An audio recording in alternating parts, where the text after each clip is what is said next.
quels sont les artistes que vous admirez? Par exemple, citez-moi 3 écrivains comme ça, qui vous ont nourri. Vous m'aviez parlé de Romain Gary.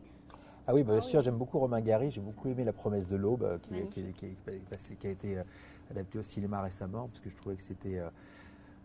c'est un personnage, Romain Gary, avec son histoire de Prégoncourt, d'Émile Ajar, etc.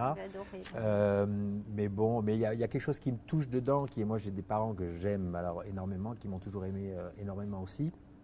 Et là, c'est une grande force pour la vie, ça. C'est une grande force, c'était énorme.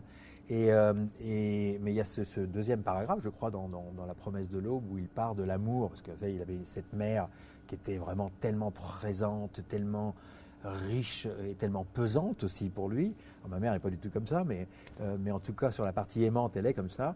Et il dit, je me souviens plus de la phrase exactement, il dit quand on a goûté à la fontaine de cet amour aussi fort et pur, on est invincible. On est invincible, mais surtout après tout est fade dans l'amour.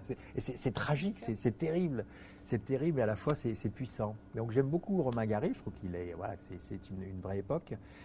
Mon deuxième livre que j'ai lu quand j'étais petit, c'est René Barjavel. Oui, c'est René, oui, c'est Barjavel, Ravage, qui est très d'actualité, où il y a cette cité moderne où les gens ne savent plus, connaissent plus le monde rural, ils vivent tous dans des bâtiments, dans des pièces climatisées, etc. Et il y a une panne d'électricité généralisée. Et donc les gens sont paniqués parce qu'ils doivent retourner à la nature pour se nourrir, pour vivre. Et ils ne savent même plus ce que c'est qu'une poule ou un poisson, parce qu'ils ont toujours vu ça dans des boîtes de conserve.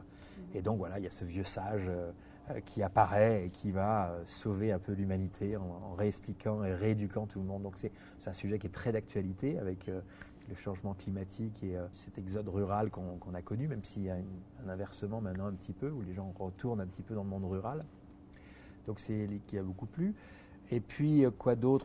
Ce livre dont je vous ai parlé qui m'a tellement touché, que j'ai toujours à côté de moi, qui est de Viktor Frankl, Un sens à la vie.